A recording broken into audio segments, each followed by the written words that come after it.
Chess YouTube, what is happening? In today's video, Daniil Dubov, the notorious Russian super GM, and Magnus Carlsen, the GOAT, they invent a brand new opening that is so shocking, you will be left completely speechless. In the game, Daniil playing as white opens 1d4, black 1d5, and now on move 2, Daniil Dubov, the Russian super GM, in this Lichess Arena blitz game, he plays the move king to d2, the queen's pawn Bongcloud opening.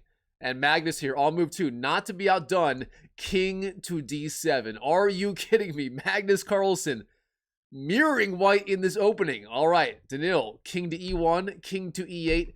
And now both sides do not repeat moves. Oh no, instead on move, what is this? Move 4, Daniil, knight to f3, playing a normal game of chess, except the kings here cannot castle. All right, Magnus, knight f6 in the queen's pawn Bongcloud opening.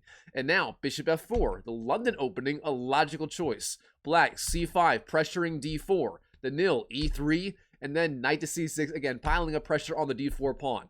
Now, here, Daniil plays the move, knight c3. Oh no, not c3, instead knight c3, heading to the Jobava London opening, except here, again, the white king cannot castle, neither can the black king. All right, black, a6, guarding b5, trying to stop knight b5 ideas, a logical choice, a6 played in the game.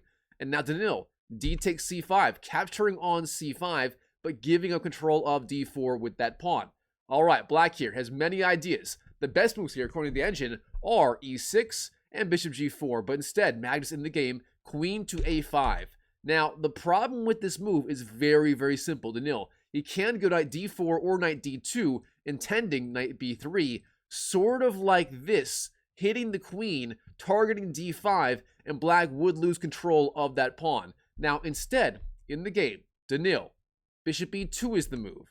A safe move, a quiet move, but not the strongest by far. Black takes on c5, and suddenly here, black is doing outstanding. He has the extra central pawn, the pawn on d5, and black here has a little bit of an edge in this opening, the queen's pawn Bongcloud opening. All right, Dubov, knight d4, centralizing, pressuring c6, but now Magnus simply e6 is the move, developing, and black here should be a-okay. Perhaps bishop d6, king e7, rook to d8, and so on, and black is going to have an outstanding game.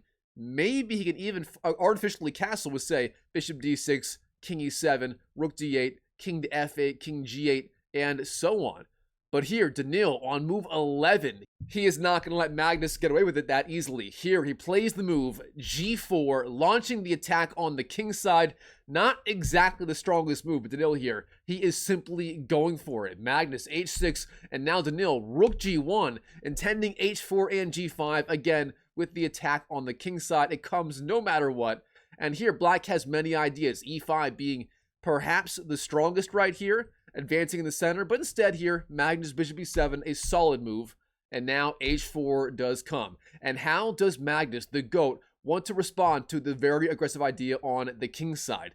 In the game, he plays the move queen b6, retreating and pressuring b2, missing the stronger idea of e5 immediately. Now here, Daniil, knight b3, guards b2, and Magnus finally does play the move e5, advancing in the center. Now, here is the problem. If you go back, that is simply too slow, you lose steam, and therefore Daniil, he plays the much more aggressive idea of g5, counterattacking on the knight. Now, of course, here, Magnus, he can simply trade minor pieces, taking on f4, allowing the capture on f6 if he wants to. For example, e takes f4, g takes f6, and so on, and that would be absolute madness. F takes e3, threatening e takes f2, and so on. But instead, in the game, simply the move h takes g5, and then bishop takes g5. Now here, Magnus, the move is bishop b4, flying down on the queen side, pinning this knight on c3 to the king on the e1 square, and threatening d4, piling up pressure on the pin piece. All right, now, Daniil, he takes an f6. Bishop takes, we have g takes, and while this looks good for white at first glance, the problem is now the king. If it goes to, say, e7, and then the light squared bishop to e6, black suddenly would have a mini fortress around the king with the bishop, the pawns, and so on, and black would be doing very, very well. All right, here, Daniil, he plays the move. Queen takes d5, flying in with the queen, and rook takes h4. Now here, Daniil, rook d1, centralizing, and bishop b6 hits the queen on d5 like this, bishop b6. And by the way, this move to me reminds me of the game Magnus Carlsen versus Hans Niemann from the 2022 Sigma Cup tournament, as this move right here was played by Hans in that game, targeting the weak queen on d5. If you know, you know. All right, Magnus, queen f3, retreating, targeting f6, but here, Magnus, king e7, guards f6, and again, black gets the little mini fortress here where the king, despite being stuck on the e7 square, going from e8 to d7 to e8 to now e7, despite the weird maneuver, the king on e7 is actually very, very safe in this game, and it's very hard to attack the black king. All right, here, Daniil, knight d2, retreating, maybe intending, for example, knight e4, targeting f6, but the problem is the knight on c3 is now so vulnerable, and Magnus here, he simply trades. Bishop takes, b takes, and now the pawn structure here on the queen side is simply ruined. a2 is hanging, c3 is weak, c2 is weak.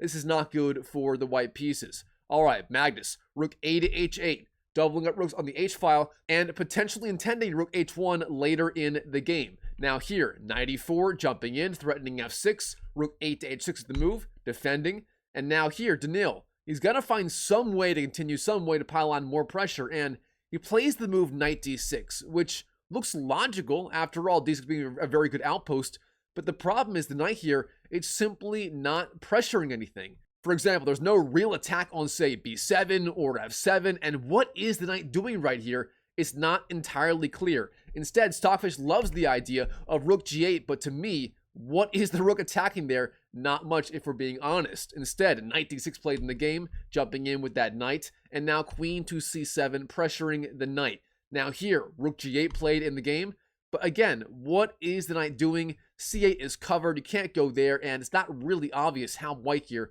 should proceed.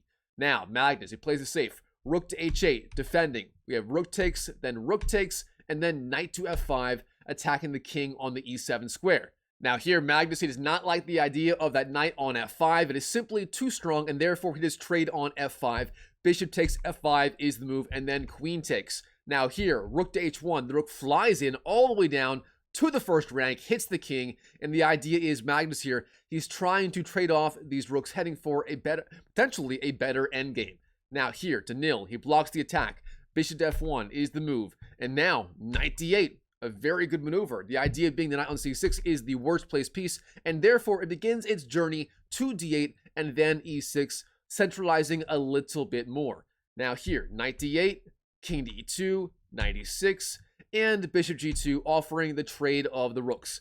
And Magnus here, he obliges. Rook takes, king takes, and then queen takes c3, flies in with the queen, and Magnus here simply has a better endgame. These queenside pawns are too weak. The king on e7 is very, very safe. It's got a little mini fortress, and the white king on d1 is just a little bit more vulnerable. Here, Daniil, he sees the free pawn on b7. He takes the free pawn. Bishop takes b7 is the move, threatening a6. Magnus, queen to a1 check, king e2, and then queen takes a2, winning the free pawn and defending a6. And again, Magnus here, he has simply the extra pass pawn on a6. That should be decided in the game. But that being said, there are plenty of chances here for Daniil in this game. All right, queen d3, centralizing and defending.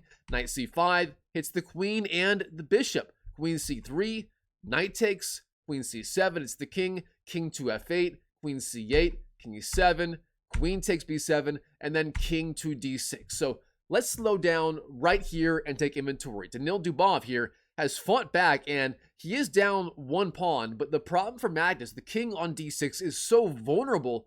There are going to be so many opportunities for, say, a good old-fashioned perpetual check. So Magnus here, he's got to find some way to defend the king, maybe perhaps march the king down the board and get out of the way of those checks. All right, Daniil, queen b6 hits the king, king d7, queen b7, king d6, queen b6, and obviously Magnus here, he does not want to repeat moves of, say, king d7, king d6, king d7, and so on. That would be a draw on the spot. Therefore, instead, the king, it must march down the board. King to d5 played in the game. Here we go. Queen to d8, king to c4, queen c7, king b4, Magnus here, marching the king all the way down the board, queen b6, king c3, and in this position, Daniil Dubov, despite playing overall a very, very solid game so far, he makes a massive blunder. He plays the move queen to c5, and pause the video right now and see if you can find the losing idea behind this move. Why does this move right here lose on the spot to Magnus?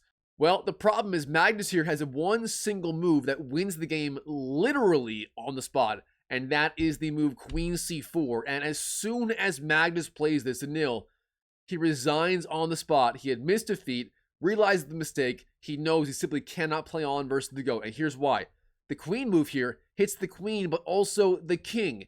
Meaning, if you don't capture, you lose the queen, but if you do capture like this, the pass pawn on the a file will decide the game. And for that reason, Magnus here, he wins the game, and Daniil must resign to the new opening by Daniil and Magnus in the game, the Queen's Pawn Bongcloud opening, which these two were the very first players to play this opening in the year 2021. After that, it's been played a few times, but these two were the OG players of the Queen's Pawn opening, making this a brand new chess opening. All right, guys, hope you enjoyed the video. If you did, smash that like button, comment down below, all that good stuff. And by the way, if you are watching endless chess YouTube videos and you're just not making any progress with your online chess, trust me, I know the feeling and I have the solution. Go to drmikechess.com, links above and down below. It's my free online chess academy where you have free courses, free community, free group coaching calls, free game analysis, free everything you need to improve online chess. My students there are making insane progress. I have so many students making 100, 200, even 400 plus ELO gains in a single month. Yes, that's right. My best student right now literally gained over 400 ELO in a single month. Absolutely insane results. If you want results like that, go to drmikechess.com. I'll see you there. And as always, I wish you the best of luck in your chess improvement journey in 2025 and beyond. And I'll see you in the next video.